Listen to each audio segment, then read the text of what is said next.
Fala galera de sistemas, vamos começar aqui o segundo podcast, o Debug Podcast. É um podcast voltado especialmente para vocês, alunos do sistema de informação aqui da UFPA Campus Cametá, onde nesse segundo episódio a gente vai debugar o tema Mulheres de Sistemas. E para conversar sobre essa temática, eu convidei aqui a Vitória, da turma de 2019 do curso de Sistema de Informação, e a Gleiciane, né, que é egressa do curso e atualmente está cursando mestrado na área de computação aplicada. Então, eu queria que vocês dessem as boas-vindas aqui para os nossos ouvintes do podcast e depois façam um pouquinho da trajetória de vocês no curso, né? Mas primeiro a gente vai conversando um pouquinho sobre essa temática de mulheres na computação, conversar sobre algumas mulheres que se destacaram na área, né? Então, fique bem à vontade para se apresentar. Me chamo Gleiciane, sou egressa daqui do curso de Sistemas de Informação, né, aqui na faculdade, e atualmente estou no mestrado de Computação Aplicada. E a gente está aqui, né, começando essa caminhada, criando um grupo de sistemas, e para fomentar, né, fazer com que mais mulheres ingressem no curso e com que as que já estejam aqui permaneçam. Né? Oi pessoal, meu nome é Vitória.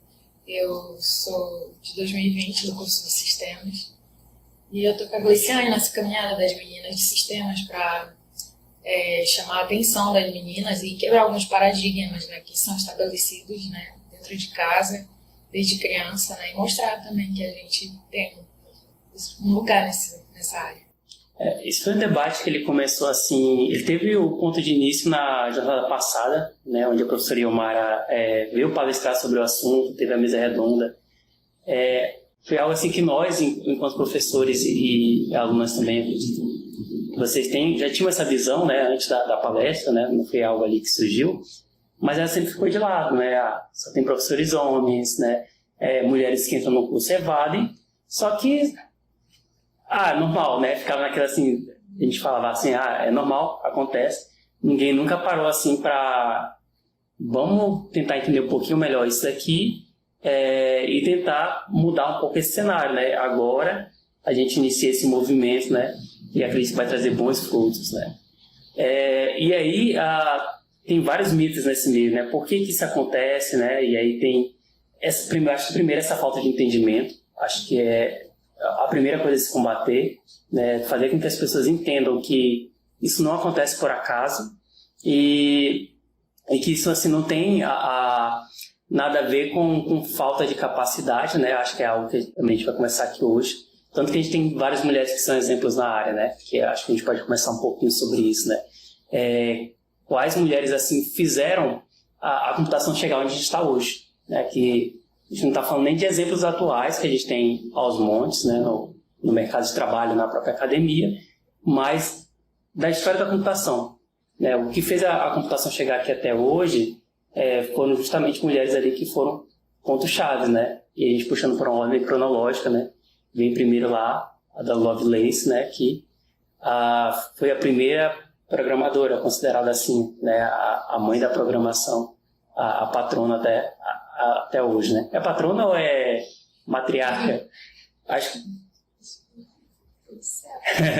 pra tu ver, né, como são as coisas. Eu já vi o termo patrona, né? Ela é a patrona da ciência da computação, mas eu não sei se seria um termo mais adequado matriarca, né? Não sei. A gente pode dar uma olhada nisso depois.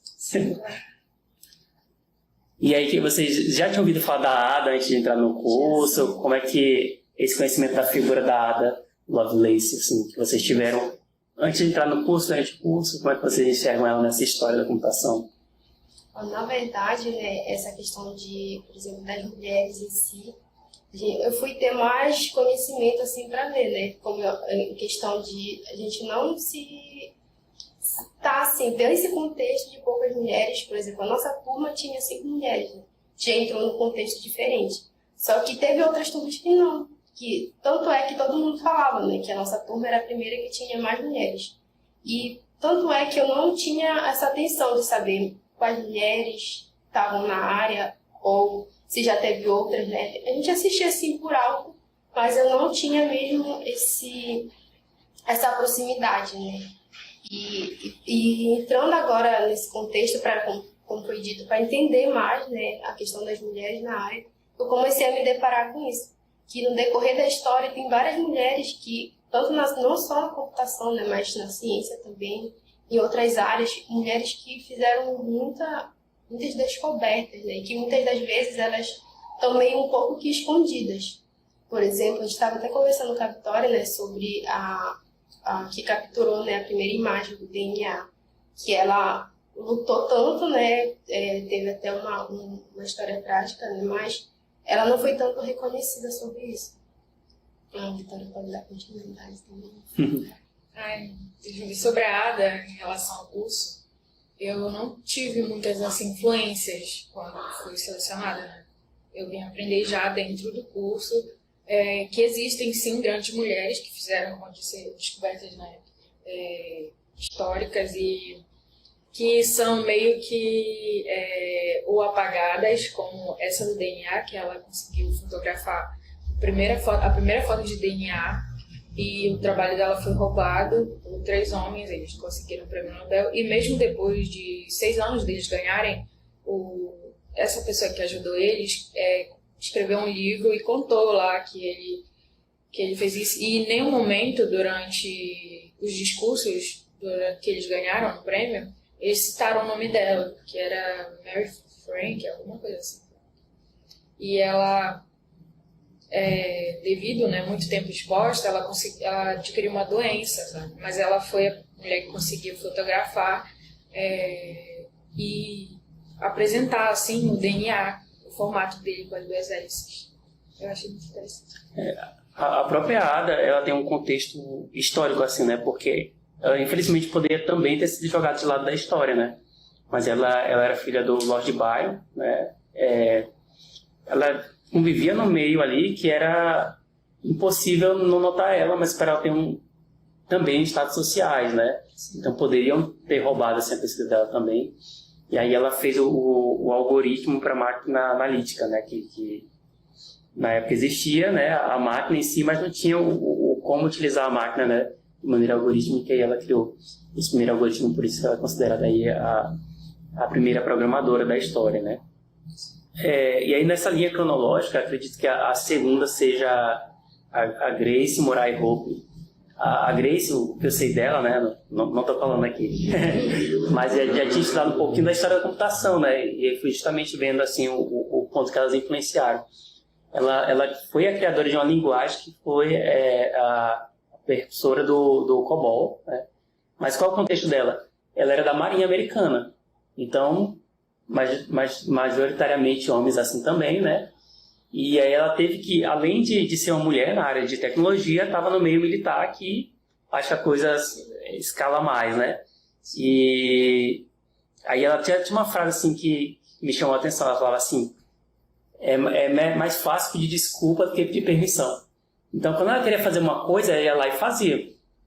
Aí, se desse certo, desse errado, depois ela fala: não, desculpa, né? Porque se ela fosse pedir permissão, passar ali pela hierarquia da Marinha Americana, não ia fazer nada, né? Então, ela usou muito, assim, pro tempo dela, né? E aí ela é muito reconhecida. Inclusive, o termo bug, né?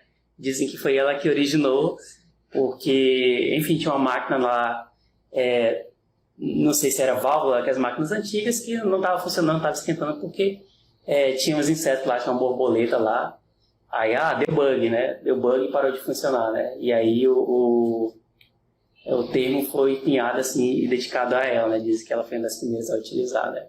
Então ela teve essa importância por ter criado uma linguagem de programação, uma das primeiras linguagens ali que predominou naquelas primeiras gerações, né?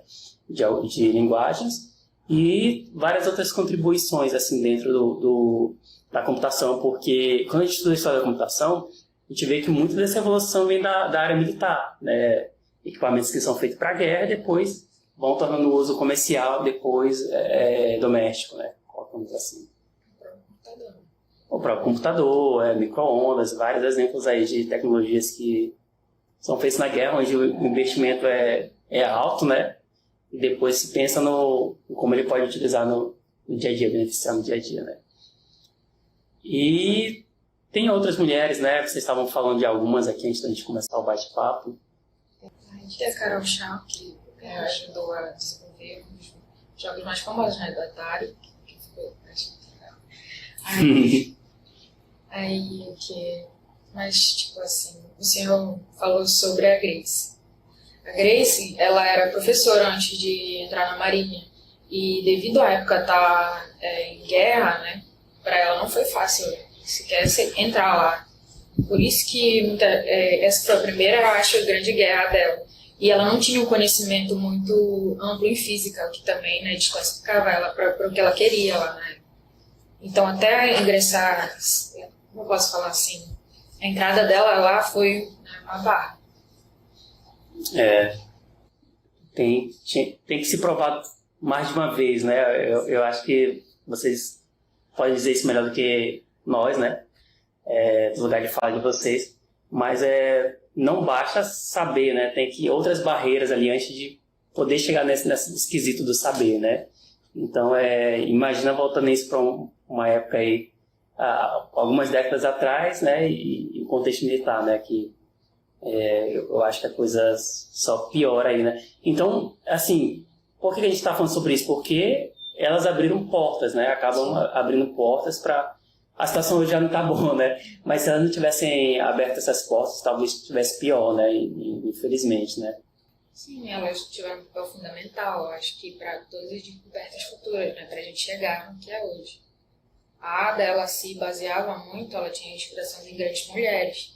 E assim, apesar dela ter, né, um certo reconhecimento na sociedade na época, não era fácil assim, né, também.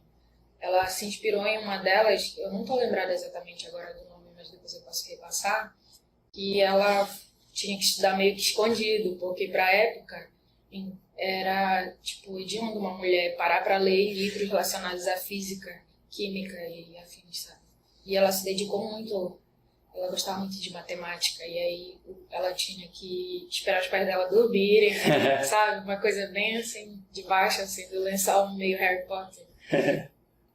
E isso a gente está falando de Londres, né? Sim. Uma capital desenvolvida, né? Mesmo para a época, né? Comparado com o Brasil, né? Aí Brasil, aí eu já vou ouvir a história da minha avó, né? Que minha mãe falava, olha, não podia saber escrever para não escrever carta para homem, né? Nesse nível assim, não pode, não vai para a escola, não precisa ir para a escola, né? Tem essa questão da época em si, né, tempos atrás, e tem a questão do Brasil, né? O Brasil dessa época não era o mesmo Brasil de Londres, né? Então a coisa só piora quando a gente vai regionalizando, né, trazendo para o nosso contexto, né? Esse tipo de preconceito, né? Vivenciado, as barreiras tiveram que ser ultrapassadas e tem que ser até hoje, né? A gente está falando de passado, mas muita coisa aqui é presente ainda, né, em relação a essas questões, né? Como, por exemplo, já adiantando, né, a gente começou a aprofundar esse papo desde o ano passado e uma das coisas que fala pra gente é justamente isso. Quando forma os grupos nas turmas de sistema de computação, e eu via isso em sala de aula, só que acabei passando batido, por exemplo, que delegam muito para as mulheres a função de documentar o projeto. E aí a função de codificar, de fazer coisas mais práticas e técnicas da área, os meninos acabam pegando naquela divisão de equipes que acaba acontecendo, né? Trabalho em grupo acaba acontecendo, né? Então, fazendo esse paralelo aí, olha, não faz essa parte técnica aqui, né? Que vocês têm que ficar nessa outra parte aqui, que é mais coisa de mulher, né? Os estereótipos começam a se construir e ganhar força no período acadêmico aí, né?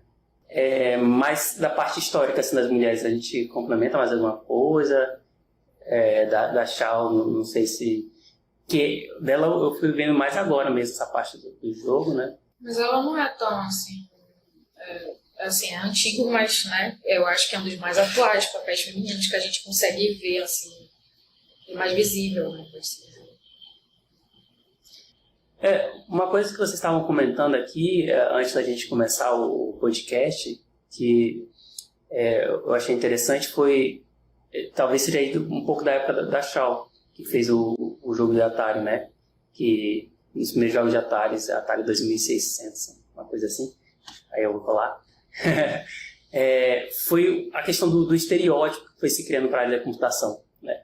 A gente tem as primeiras turmas de engenharia da USP também, que era majoritariamente formado por mulheres, né? Só que chegou nesse período, assim, acredito que tenha sido até mais uma coisa acadêmica / comercial, que começou a se atrelar computadores e jogos com homens e homens nerds, né? E aí foi se criando esse estereótipo, né? Até hoje a gente ouve, mas quando a gente começou a atuar na computação ali no finalzinho da década de 90 para 2000, era esse estereótipo mesmo. Era o cara de camisa quadriculada, de óculos, né? O nerd, né? Cheio de espinha no rosto, né? Então, assim, como é que vocês foram impactados por esse estereótipo, assim, antes de entrar no curso? E qual é a análise que vocês fazem desse estereótipo, assim, de computação é para homem e homem nerd, né? Como é que foi a vivência de vocês com esse estereótipo? Falando um pouco desse estereótipo, isso está atrelado também à propaganda que foi feita nessa época, onde começou a lançar os computadores pessoais, né, que foram para casa. E aí, nesse período, os computadores eram dados de presente para o público masculino, né? E aí começou aquela ideia, né? Computador é para homem, não é para mulher. Jogo é para homem, não é para mulher. Claro que, comparado ao período passado, essa questão agora já está sendo mais, como eu falo, combatida, né? As mulheres já estão entrando nesse cenário de jogos, estão entrando na programação, estão tomando a frente, né? Claro que comparado ao período passado, né? Hoje em dia isso vem sendo combatido. Então, quando eu ingressei aqui na área de informática, né?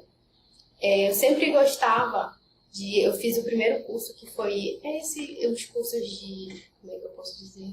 Que é para começar, né? O informática básico e avançado. Aí quando eu comecei a fazer, eu gostava bastante. Só que nesses cursos a gente já tinha poucas mulheres lá, né? Fez eu, a minha irmã, minha mãe. A gente foi pra lá para fazer o curso, né? Aí quando começou a parte lá de design, né? De fazer. Tanto tempo, não sou tão velha assim. Faz tempo que eu fiz. Que era para fazer aquelas capas de CD, não sei se. Que era até no Corel, né? Que fazia tudo. Eu achava muito bacana fazer aquilo. Então, essa parte a gente começou a vir, sabe? Eu não sinto tanto, como posso dizer, por causa que eu sempre fui assim. Aí depois comecei a fazer lá o curso técnico, né? Fiz o curso técnico de informática. Aí, quando eu cheguei lá, eu gostei, né? E vim para os sistemas. Então, nessa minha caminhada, né? Que eu daqui pro técnico, para a graduação, a gente vê essa redução de mulheres, né, nessa área. Tanto lá no meu curso técnico, tinha algumas, mas outras saíram. E quando eu vim para a graduação também, a gente era 5, né, mas saiu também devido à existência. Então, eu acho que assim, esse estereótipo, né, que é montado para as mulheres, e às vezes até aqueles comentários, né, faz sistemas. Eu sempre tenho, não sei se tu já aconteceu isso contigo. Que curso tu tá fazendo? Sistema de informação. Faz sistema de informação. Então a gente tem isso, né? Mas não são todos, né, que fazem essa surpresa, mas a gente encontra ainda, né? Infelizmente sim.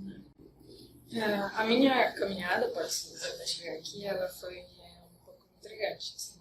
Eu nunca tive muita influência da minha família nesse meio, sabe? Era meio por acaso. A minha mãe sempre me instigou, meus pais, né? Sempre fui muito curiosa e às vezes eu ia um pouco além da linha. Aí meus pais tentavam me dar uma segurada. Só que a minha mãe, de alguma forma, ela conseguia, né? Meu pai era muito rígido, ele não gostava, ele tinha esse negócio. Isso é pra mulher, isso é pra homem. Mas a minha mãe via que eu tinha uma grande fascinação e curiosidade por esse ramo, assim, por jogos e afins. Então ela sempre conseguia dobrar meu pai para conseguir que eu tivesse acesso a alguma coisa do gênero. E eu acho que quando eu fiz uns 10 anos, eu ganhei algo semelhante ao Nintendo DS, assim. Eu lembro que foi o presente. Aí eu fiquei muito feliz, só que meu pai não gostava, porque pra ele ainda tinha aquele pensamento, né? Então ele escondia de mim, aí eu ficava... Aí, assim, conforme a gente vai crescendo e vai vendo, a gente encontra já o estereótipo, né? Isso é pra menina, isso é pra menina. Não era comum menina gostar disso, assim. Mas não é porque não era comum ela gostar, era porque não era comum ela ser instigada a participar desse meio. Os meus irmãos, eles já não gostam tanto. O meu irmão caçula veio gostar agora, depois que eu entrei na faculdade, eu vou enviando coisa pra ele, mostrando, olha, Júnior, isso e aquilo. E é aí que eu percebi, né, que vai muito da influência externa. A gente se baseia muito no que nossos pais, né, fazem, alguém da nossa casa faz. E eu acabei, graças à minha mãe, né, observando também meus tios, comecei a gostar mais dessa área. Meus tios são meio fascinados por consoles de Nintendo, eu gosto muito. Aí, deixa eu ver, quando eu entrei na área, eu entrei meio de paraquedas. Eu já tinha aquela ideia, meu pai não gostava, minha mãe não era muito fã. E eu falei, vou entrar e sair, né? Aí a gente já tinha, mas não tem mulher lá.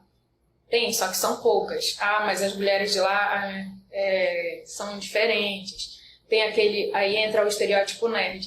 Tu é nerd, Vitória, tu entende bastante coisa. Eu falei, mas eu não sou nerd, eu tenho interesse por diversas culturas, mas eu acho que não se enquadra no que a gente acha que é de fato. Aí eu falei, mas tipo assim, tu vai fazer tecnologia tem que ser nerd, né? Tem que usar o óculos e afins. O óculos é por causa que eu tenho o hábito de ler à noite, né? Então, né, foi necessário. Aí, entrando no curso, eu consegui ter grandes inspirações no próprio curso, por exemplo. É como a Blaze falou, não tem muitas mulheres, mas as mulheres que ficaram têm uma certa notoriedade aqui. Por exemplo, a minha grande inspiração no laboratório e do curso é a Lassie. A Lassie, ela entrou, depois de ser formada, claro, em curso, ela não tinha muita afinidade com ninguém, mas ela se destacava. E conforme ela foi aprendendo no curso, ela descobriu que ela tinha se encontrado, né? Eu acho que esse é o meu grande objetivo, achar algo que eu gosto muito de fazer aqui. Que ela se sente à vontade também hoje em dia. Vocês estão falando, né? Eu estou tentando absorver, né? Por exemplo, eu tenho um filho de 5 anos e a gente percebe essa questão de discriminação de gênero, né, desde cedo, né? Por exemplo, isso aqui é brinquedo de menino, isso aqui é brinquedo de menina. Isso pode acabar limitando, né? Tem até algumas frases, o menino quer brincar de boneca, né? Aí o pessoal fala, tá com medo de quê? De que ele vire um bom pai, né? Então, tipo assim, é muito limitante essa questão de, não, isso aqui é para menino, isso aqui é para menina, né? Porque não existe isso, né? Brinquedo é brinquedo, né? Tecnologia é tecnologia, né? E, por exemplo, no meu caso, eu fui influenciado a entrar na área pela minha irmã. Minha irmã, ela estava fazendo Cefet na época, processamento de dados, a primeira turma lá de Tucuruí, e aí ela comprou um computador, foi a primeira a comprar o computador lá para casa, né, isso no ano 2000, e a gente batia lá na porta dela, né, marcava a hora para usar assim, né, e ela sempre foi, né, especialista, deixou a gente usar tudo, então foi a minha inspiração, né, para iniciar na área, né, e aí é bem legal ouvir, né, esse relato. Aí do videogame também, né, a minha esposa joga mais no celular com meu filho do que eu, né? Fica lá jogando Mario Kart, né? Então, é bem legal ter esse exemplo, né? Que é o oposto do preconceito / limitação / discriminação, né? Com esse incentivo você pode se encontrar mais rápido, né? Talvez não fosse preciso chegar no 5º, 6º semestre do curso para se encontrar, né? Se tivesse esse incentivo assim antes, já poderia se entrar no curso jamais uma certeza maior, encaminhamento maior do que precisa, e utilizar o curso para aprimorar, né?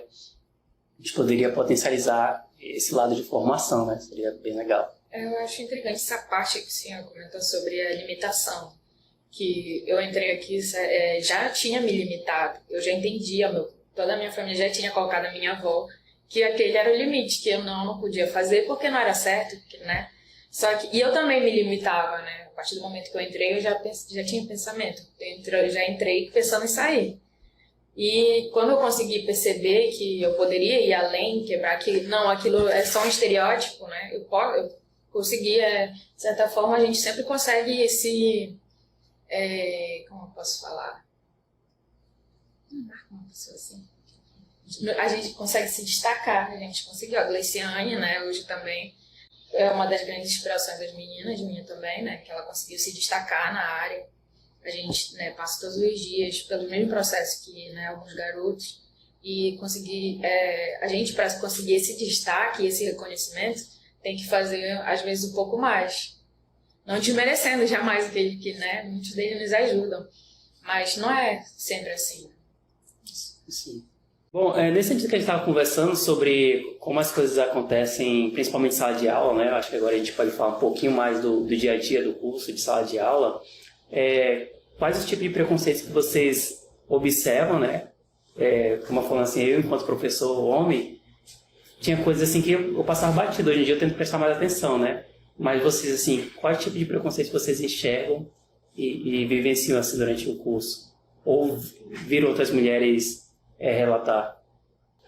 Assim, eu lembro que no primeiro dia de aula a gente tinha uma apresentação simples e quando eu entrei eu senti aquele impacto de meu Deus, são 20 homens e o quê? 5 mulheres. Faz uma diferença. Aí eu descobri nesse dia que eu não tinha voz. Eu não conseguia me apresentar, eu ficava meio assim com medo, porque eu acho que é uma reação que desde criança a nossa mãe nos ensina a ter, sempre observar bastante para não acontecer alguma coisa, né? O machismo, ele é meio que já, infelizmente, né, ele é uma coisa que a gente traz desde pequeno e está na sociedade. O meu pai, ele era muito assim, machista e ele me criou assim, então algumas coisas para mim eu fui quebrando já na faculdade. Por exemplo, eu entrei no laboratório ali de programação. Lá a maioria eram homens, só tinha uma mulher. Aí também mas foi ali que eu aprendi também a me manifestar melhor. Foi quando na sala de aula eu consegui fazer uma diferença, porque a gente sempre ouve comentários, sempre vai existir comentários. E às vezes é diferente a gente chegar e conversar com o professor, porque não só porque ele é um homem, mas porque às vezes ele não entende o nosso lado, não sabe qual é a dificuldade, né, que a gente está passando. Por exemplo, tem casos de trabalho em grupo, que, por exemplo, eu tive um caso de um trabalho em grupo que uma pessoa ficou responsável por aquilo. Aí, no dia da apresentação, ela queria se dar bem no trabalho que ela não tinha feito e tinha dito algo referente, porque por a gente ser mulher, a gente tem que fazer mesmo essas coisas. Aí que eu falei, o quê? Cheguei com o meu jeito bem sutil, falei, acho que tu não tá se situando bem, não é assim que funciona. Não, assim, pra mim, eu fui criada, apesar de tudo, fui criada com 3 irmãos, então eu sou um pouco mais bruta, eu saio já do padrão mulher feminina. Aí muitas vezes sou mal interpretada. E aí, devido a isso e algumas situações que a gente encontra hoje em dia muito, assim, nos comentários, por exemplo, a gente senta numa roda de conversa, assim, para conversar com professores e alunos, a gente sempre acaba escutando uma coisa ou outra chata, assim. Ah, não, mas ela é mulher, ela tem que fazer isso, isso e aquilo. É o mínimo, né? Não sei o que a gente fica... Amiga... Mas não, às vezes a gente não pode se situar porque, querendo ou não, a gente fica marcado. E se a gente vai reclamar sobre uma situação, a gente tem que ir até o fim. E até lá causa muito dano, não pra gente, né? Por exemplo, aconteceu um caso de assédio com uma colega minha. Aí a gente foi conversar com o professor, ele ajudou como ele pôde, isso eu reconheço. Só que é complicado porque ele tentou resolver na conversa e não é bem assim, porque uma conversa é como assim, existe uma grande diferença entre o desculpa e o perdão, né?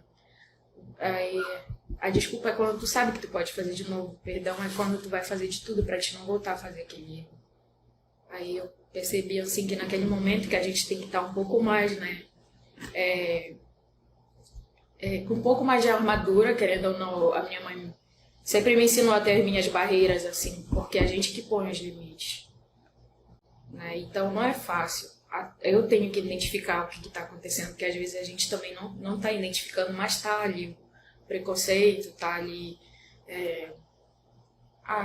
uns comentários e afins. Dando continuidade, né? Eu acho que às vezes tem aquela fala disfarçada de brincadeira, né? Eu acho que isso, assim, a gente às vezes engole, né, por levar mais a brincadeira, mas geralmente é isso,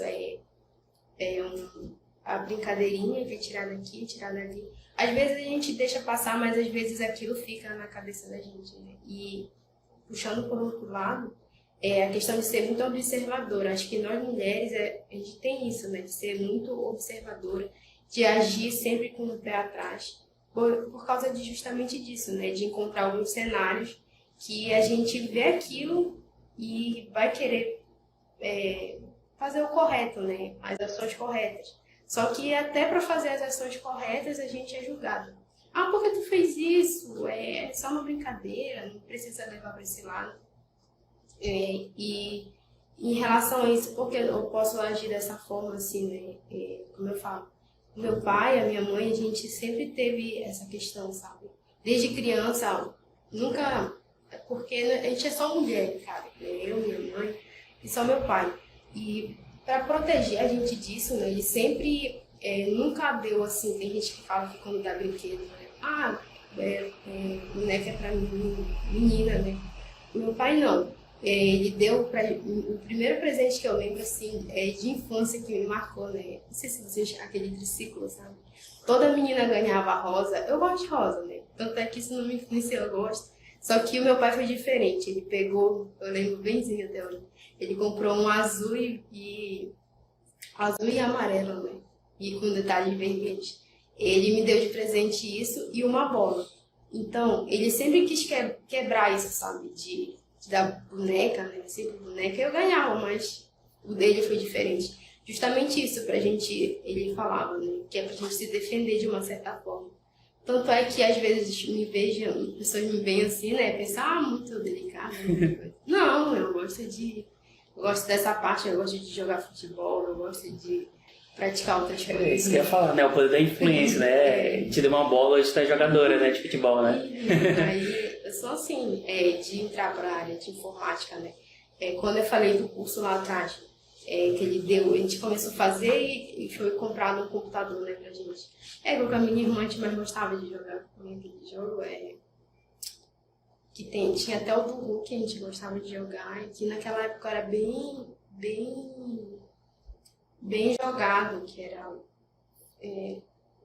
esqueci o nome, tipo de cidade, assim, né, que a pessoa vai lá, entra no carro e joga, que é... O GTA? GTA, ainda assim. Quando a gente jogava, a gente chegou quase a zerar, só não zerou porque o computador não andalhou, mas eu com a minha irmã, era uma luta aquilo lá, a gente ficava até tarde jogando. Então eu acho que assim, né, para quebrar essa parte de gênero, né, essa questão de gênero, tem que ter influência, tem que ter. Porque eu acho que assim, eu acho que também por isso que antes essa questão de poucas mulheres, né, também tá ligada a isso, de ter essa, como é que fala? Isso aqui é para mulher, isso aqui é para homem, e de tirar a mulher dessa área, sabe? Então, isso é reflexo, né? O que foi feito no passado é refletido agora. Então, e a gente está lutando para isso, né? Tanto eu que quando eu vejo assim, às vezes eu fico calada, mas quando passa, eu também falo, sabe? Eu falo, olha, isso não é legal falar esse tipo de coisa, né? Se eu ver, eu falo. Claro que tudo também depende da conversa que tu vai fazer, né? Eu chamo a pessoa e falo, né? Então, a mulher sempre se depara com isso, em qualquer lugar que vá, ou em pequenas, como eu posso falar, em pequenas situações, né? Dá aquela alfinetada, assim. Mas a gente sempre tenta passar por isso, né? Tá ouvindo aqui vocês, né? Tem essa questão da fala, assim, que acredito que deve ser horrível, né? Os comentáriozinhos, né? E aí quando vai confrontar, tem que ter a coragem de confrontar. Quando vai confrontar tem essa brincadeira, né? Não é bem assim, né? A pessoa, ela volta atrás e você expande isso para grupos, né? Você tá falando de um grupo de 15 meninos, né? Ali se protegendo, muitas vezes, né? A maioria das vezes se protegendo ali de não ser taxado como machista ou assediador, né? Aí, por outro ponto de vista, tem a mulher que ela muitas vezes está sozinha na luta, às vezes está acontecendo uma situação que ela nem sabe que está ocorrendo ali um cenário, né, de preconceito ou de assédio, né? Então, nem imagino, né, você ter coragem para denunciar o assédio e depois ser taxado de não é bem assim, ou não, como já pediu desculpa, vamos deixar para lá, né? Panos quentes, vamos deixar para lá, né? Na então, próxima não vai voltar a acontecer. né? E acaba provavelmente acontecendo.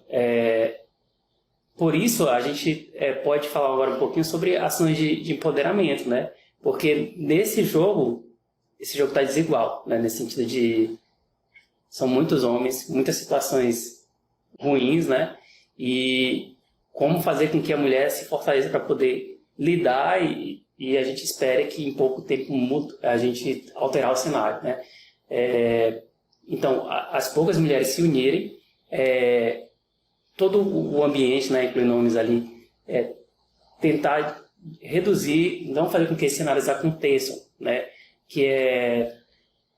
O professor ouve uma fala inadequada em sala de aula, chamar a atenção ali do colega, né? Olha, tá errado, olha, por favor, não se repita, né? Tomar as medidas, fazer os encaminhamentos cabíveis, né? As próprias colegas se protegerem e os homens não se sentirem à vontade para poder fazer esse tipo de assédio, né? Muitos que tem, né? Não pode passar batido, né? E aí eu não estou nem jogando responsabilidade para vocês. Vocês não devem deixar isso passar, né? É o todo. O professor não pode deixar passar, os colegas não podem deixar passar, porque senão vai se repetir, vai só se reforçar, né?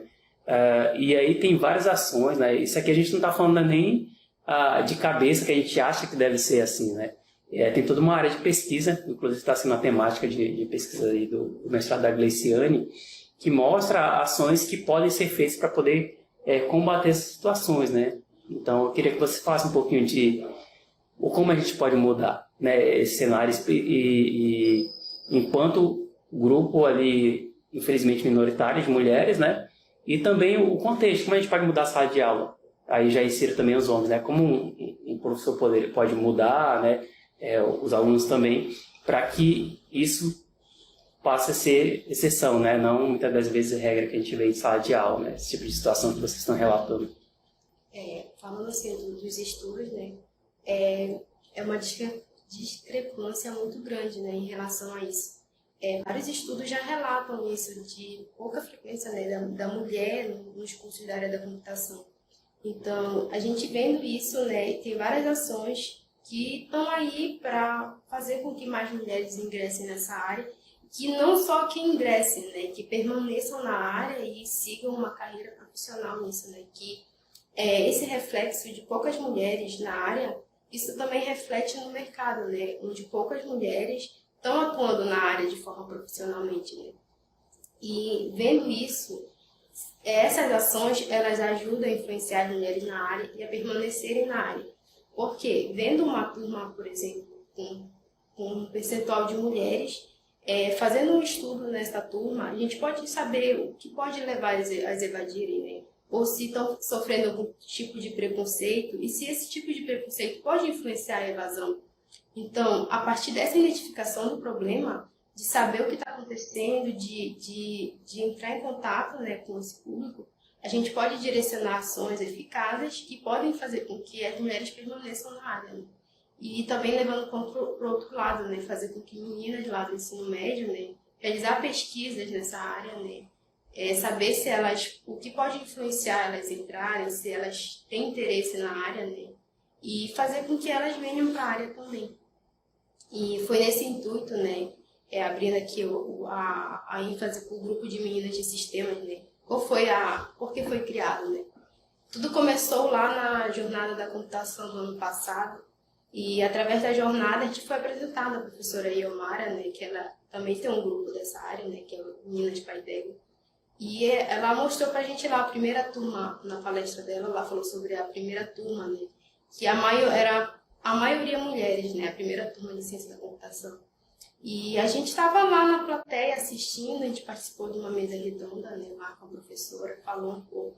E a partir daí veio a discussão, né, que a gente até entrou em contato com o professor chamou a gente. Aí uma colega minha fez essa pesquisa aqui no campus, né, da faculdade.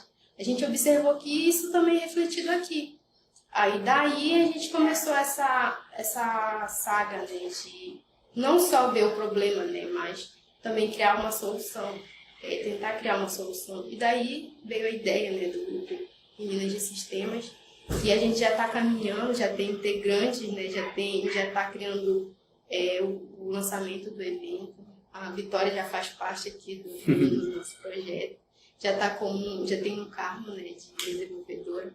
Então, assim, as ações podem sim fazer com que esse cenário seja revertido. É muito essa parte que você falou de entender o problema, né? Até começar com a Yomara. Mas e aí? A gente não tem uma professora, como é que a gente pode iniciar essa ação aqui, né? Então, aí ela falou, olha, não precisa ser professora, né? Vocês podem e devem ajudar. Porque a gente está inserido no contexto do problema, né? A gente pode... não precisa ficar esperando que as mulheres resolvam tudo, né? Porque a gente é grande parte do problema. Então, essa mudança tem que ser também bem abrangente. A gente não pode, né? Fui maturando assim, essa ideia nas conversas com vocês de... Vamos pensar no melhor cenário, né? Criar o grupo Minas de Sistemas, o grupo se tornaria autossuficiente, que elas possam se capacitar, que elas possam combater essas ações, mas não pode ser uma panelinha, o grupo não pode se tornar um estereótipo. Ah, não, aquilo ali são com as meninas de sistemas, aquilo ali é o grupo meninas. Tem que ser uma coisa que torne o mais igual possível ali no dia a dia de sala de aula, né? Nisso eu quero dizer o quê? Que os homens têm que inserir-se e participar também dessas ações, como você falou, tá? A mudança, ela não tem que acontecer somente com as mulheres a partir delas, porque senão fica aquela questão, é a vítima que tem que ser responsabilizada, que tem que resolver o problema, né? Então, um dos desafios é esse, é fazer com que que as ações aconteçam e que elas possam reverberar em todos os agentes ali envolvidos, né, do contexto, né? Então, para ações, né? Vamos fazer um workshop para capacitar as mulheres a aprenderem a programação mobile, né? Não necessariamente precisa ser uma mulher que vai ministrar, né? Um homem cujo público-alvo são aquelas mulheres, e vice-versa. As mulheres vão fazer uma ação de capacitação sobre Figma, né? Pode abrir para os homens também. As vagas principais são para as mulheres, abre para os homens, que a gente começa a disseminar esse empoderamento, né? Esse nivelamento, digamos assim, independente do gênero, que é o que não deve acontecer, né? Então, são ações assim que vão diminuir as problemáticas, né? Que a gente espera que diminua essas problemáticas e a gente vai observando empiricamente, academicamente, se de fato vai, né? E isso é médio e longo prazo, né? Vai diminuindo o número de evasões, a gente fazendo ações para o ensino médio, vai aumentar o número de mulheres inscritas no vestibular, que serem aprovadas, né? De fato, né? É interessante essa questão da gente conseguir apresentar para as meninas, para as mulheres, principalmente como público-alvo, de que estão dispostas a fazer o Enem já, né? Que seria interessante apresentar essa área. Porque, como eu disse antes, a questão da limitação, que eu mesmo me limitava por não conhecer um pouco mais, né? É interessante a gente apresentar para elas e mostrar que é bem interessante e que não é só programação, que tem outras áreas. Por exemplo, a Gleice, ela eu acho que ela é de design. Sim. Aí, tipo, não é somente design, tem uma parte também administrativa para quem gosta, né? Engenharia de software. Sim, é bem interessante. E outras áreas, a gente podia expandir. E na questão, assim, da questão panelinha, eu conversei, eu acho que com a Rodileuza ou com a Ana, sobre que a gente podia fazer, tipo, um grupo mas para a faculdade inteira, para as mulheres se sentirem à vontade, porque isso não ocorre só no nosso grupo, só no nosso curso, perdão. Sim. Para elas se sentirem à vontade, para ter para onde fugir, para alguém, né, que pudesse, né, acolher elas, e do curso da faculdade inteira. Peraí que eu perdi a linha de raciocínio, mas não tem. Do campus, né? Do campus inteiro, né? Sim, que a gente se sentisse segura, né? Porque a grande questão é essa, por exemplo, não querendo generalizar, não generalizando no caso, porque a gente falou que o homem, não são todos. A gente tem amigos, né? Eu tenho amigos que nos protegem, afins, que evitam situações, que tentam, né, nos tirar daquilo.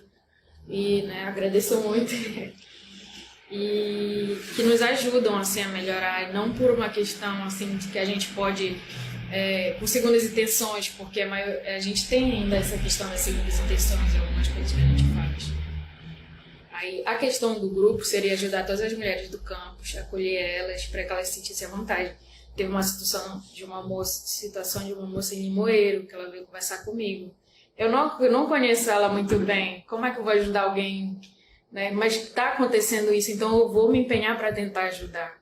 Só que é muito chato, porque acontece com esse pessoal lá e ela não tem a quem recorrer, entende? Sim, sim. Aí é complicado, mas a gente, né, tenta sempre dar o nosso melhor. Como é que a gente pode quebrar essa barreira? Como a gente pode ajudar alguém assim, né? Como a gente pode identificar que está acontecendo isso? Tem até um jogo, né, que está sendo feito lá em Tucuruí, com esse sentido, assim, ele coloca a personagem para vivenciar várias situações, né? E aí, para ela começar a perceber se ela está vivenciando uma situação de preconceito ou de assédio, né, que muitas vezes ela não sabe, tipo, até dentro de casa, em relação a isso aqui é coisa de menino, né, porque não fez o curso, vai entrar, vai sair, entendeu? E próprio sala de aula, né? Assédio por parte de colegas, de professores, né? E depois encaminhamentos, como você falou, né? Pro evento a gente até convidou, né? Ela aceitou a psicóloga Amanda participar, para justamente vai tratar um pouco disso. Olha, dado que eu tenho essas situações, qual encaminhamento eu poderia tomar em termos de universidade de campus, né? Talvez ela possa discorrer um pouquinho sobre isso, né? Para ser esse local onde eu vou recorrer quando eu estiver lidando com essas situações, né? Então, entender a problemática e buscar a solução, né? Justamente. O que eu conversei com a Gleice, eu acho, na reunião passada, é também a participação dos homens, como eles podem nos ajudar a se sentir melhor, a nos inserir e nos proteger também de certas situações. Eles mesmos conseguirem entender um cenário e evitar que a gente, né, participe disso. Que seria também interessante. Eu acho que aí perpassa pela conscientização, né? À medida que a gente expandir esse debate, fazer esses eventos que devem ocorrer de maneira recorrente, eu acho que a gente começa a disseminar esse tipo de situação e que a gente está ciente. Então, se um aluno, vamos pegar o aluno assediador, ele sabe que as pessoas entendem quando estiver ocorrendo um assédio, ele já vai pensar 2 vezes, né? Se ele sabe que aconteceu um caso que foi combatido, que foi até o fim, ele vai pensar 2 vezes, né? Ele sabe que ali vão ter mulheres que vão estar entendendo que ele está em situação com um comportamento inadequado e que os colegas homens também, né? Eles próprios vão inibir. Então, eu acho que perpassa por aí. Quanto mais se debate, quanto mais se discute, né? Mais vai inibindo, talvez, né? A gente encontra muito estereótipo também no nosso curso, na questão assim de a gente ser mulher, ter muito homem no curso, porque algumas de nós somos muito afetuosas, então tá abraçando alguém, mas se tá abraçando muito assim, já ganha, né, uma marcação. Aí se anda só com menina, já ganha outra marcação. Aí é bem chato, até mesmo na nossa família, por exemplo, a minha família, quando eu disse que eu ia continuar no curso, eles começaram a achar que a minha sexualidade era outra, assim. Então a gente acaba, né, são criados mais estereótipos aqui dentro mesmo também do curso. E pessoas que não buscam também entender e algumas situações ou não tentam nos ajudar porque falam, essa é coisa que o pessoal de sistema. Entende? Consegue? Parece que nunca melhora, né? Nunca para ajudar, sempre para descreditar, né? Tem uma barreira, não dá nem tempo de comemorar que você passou por uma barreira, já vem outro, né? Então Assim, que eu acho engraçado é que nessa questão eu faço jiu-jitsu, né? E eu nunca fui uma pessoa muito afetuosa. Meu pai fala que ele sempre cria um soldadinho em mim. Aí eu acho muito engraçado que as pessoas veem e pensam, não. Aí ela é diferente, ela tem um bloqueio. É porque ela é de sistema. O pessoal de sistema acha muito engraçado que o estereótipo do pessoal de sistema, para todo mundo que eu conheço aqui, a gente é antissocial. Isso daí eu concordo. E o que eu acho muito engraçado. Não faz sistema que tá muito legal pra te fazer sistema. Eu já escutei, por que todo mundo é de curso?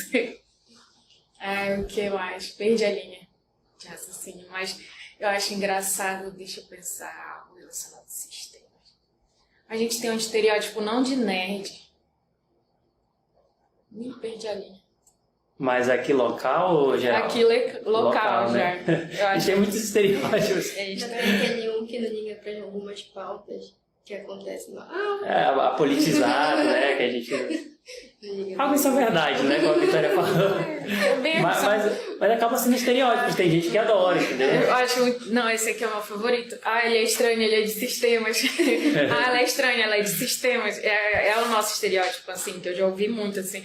Ah, ele tá vendo que a menina é toda estranha. Aí, claro que ele é de sistemas. Bom, acho que para finalizar aqui, para ir finalizando, eu queria perguntar para vocês, assim, qual a coisa que tu mais te orgulha de ter feito durante o curso, assim? Um projeto, um trabalho, que você fala assim, ó, me encontrei no curso, é isso que eu queria fazer, algo que você gerou, que você fala assim, isso comprova que eu tô onde eu queria estar e que eu consigo atuar na área.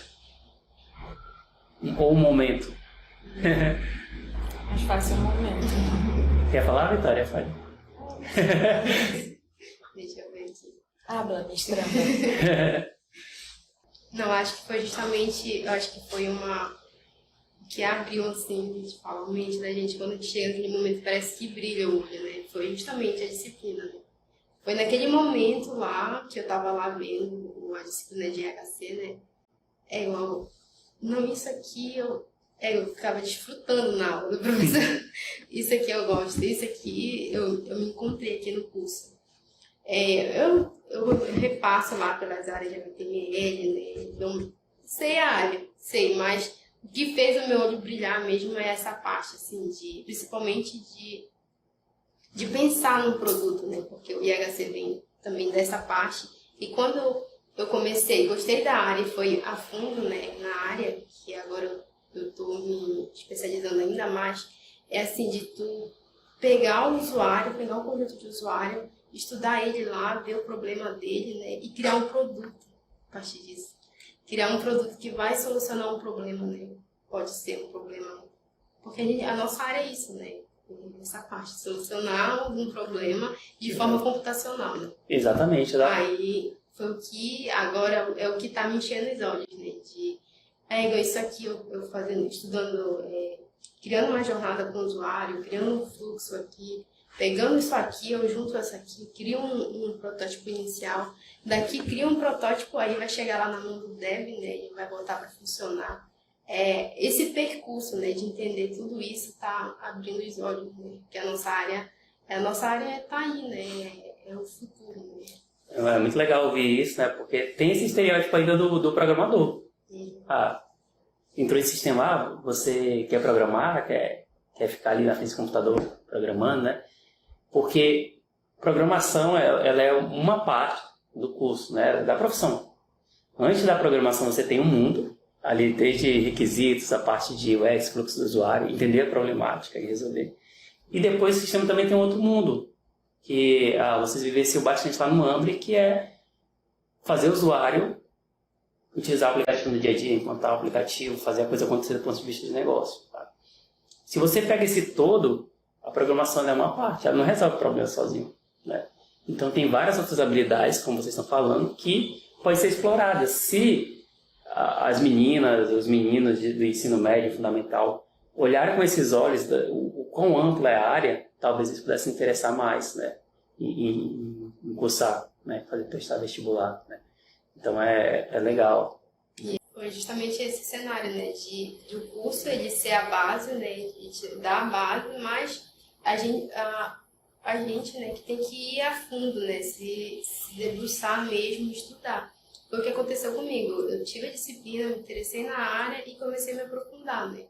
E quando eu entrei no Ambry, né, eu tinha um pouco de conhecimento, mas não tinha totalmente aprofundado.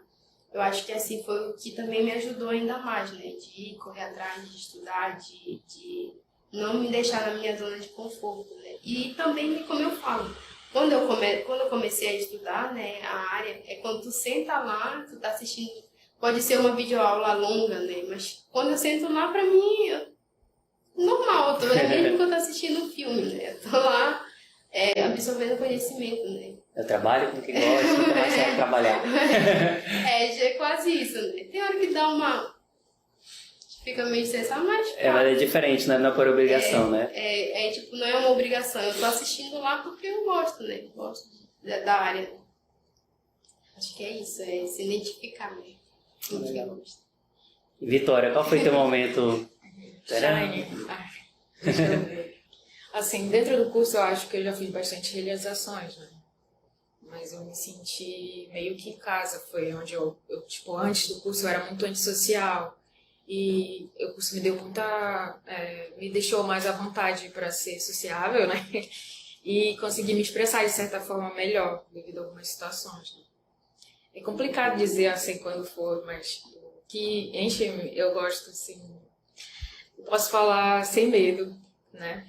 Que o que me faz bem é estudar banco de dados. Tipo assim, não foi uma grande realização, mas foi quando, eu acho que até por um incentivo da LACE, tudo bem? Eu acho que já não é banco de dados, quer que eu pague? Isso é assinado. Aí eu lembro que o senhor ministrou também banco de dados pra gente, e eu já estava estudando um pouco, né? Então eu me senti bem melhor, mas é complicado para mim falar algo assim que me encheu os olhos. Posso pensar de novo? Porque eu tô muito confusa. O que foi que me encheu? Por que eu escolhi esse curso? Não é porque tu escolheu o curso, assim, Porque eu permaneci. tipo assim,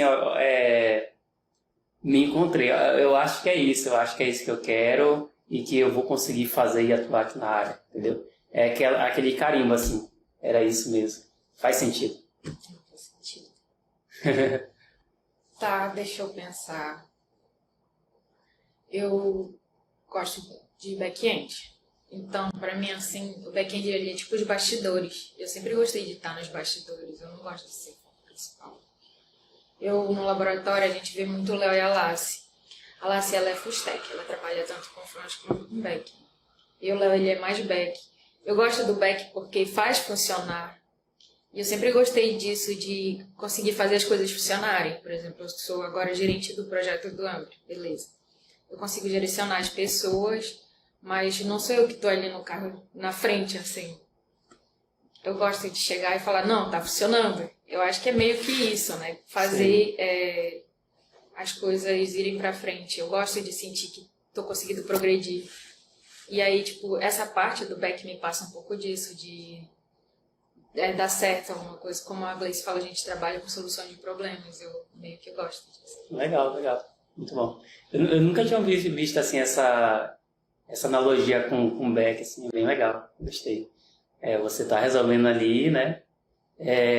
Por mais que não seja visível, né? Você sabe ali a sua contribuição para o sucesso ali daquele aplicativo, daquele projeto. Tipo quando tu faz um trabalho pro teu irmão, né? Então, pessoal, a gente teve um pequeno probleminha técnico aqui com a câmera, né? Acabou aqui a bateria e a gente vai gravar o restante no celular. Bom, para fechar, vamos falar um pouquinho sobre o evento Meninas de Sistemas, né? O evento de lançamento do grupo, que vai ocorrer no dia 10 de maio, né? Vocês queriam falar um pouquinho aqui da programação, das palestras das mesas redondas que vão acontecer? O lançamento do projeto, né? O projeto ele iniciou assim, como eu já falei anteriormente, né? Não foi do nada, teve uma problemática, a gente está aqui para tentar montar soluções, né? Tanto para as pessoas que já estão aqui no curso, na área da computação, e para meninas do ensino médio, né? O grupo Meninas de Sistemas é para isso, né? Para abranger toda essa área. E agora vai ter o nosso evento de lançamento, né? Convido todos para vir, dia 10. E nesse evento a gente vai falar sobre o nosso grupo de meninas de sistemas, vai ter palestras, vai ter mesa redonda, eu vou até falar aqui um pouco, né? Vai ter palestras sobre grandes mulheres da tecnologia, Vitória. Que vai ser ministrada pela Vitória, vai ter as mulheres ainda são minoria no mercado, entender, né, essa questão, por que as mulheres são minorias, entender toda essa, como posso dizer, esse cenário, né, no mercado. Também vai ter sobre mulheres que atuam na área de UX, suas experiências, que vai ser ministrada por mim, né? Vou falar um pouco dessa área e das mulheres que estão atuando. E também vou falar, vai ter a palestra ministrada pela Leandra, né? Que foi até um trabalho de conclusão de curso dela sobre a evasão de mulheres, né? Daqui do curso de sistema. E também vai ter a palestra ministrada pela psicóloga, né, que Amanda, como posso ajudar as mulheres que sofrem ou já sofreram preconceito, né, de gênero. E também vai ter as mesas redondas. A ideia das mesas redondas é expandir, né, esse debate, né, abrir para o público, e acredito também que possam ser feitos encaminhamento de ações, né, como, por exemplo, se ocorrer tal tipo de preconceito, o que fazer, né, como realizar ações para poder começar a mudar esse cenário que a gente está falando, né, então, a palestra é expositiva, a mesa redonda é um debate para abrir para a comunidade e para pensar em ações práticas para poder resolver esses problemas, né? Acho que é bem nesse caminho. E vai ser um evento bem legal, onde vocês possam participar desse debate, né? E a gente junto partir para soluções. Né? Sim. É isso, galera. Querem dar tchau aí para o nosso público do podcast? Tchau. Até a próxima, galera. Até a próxima.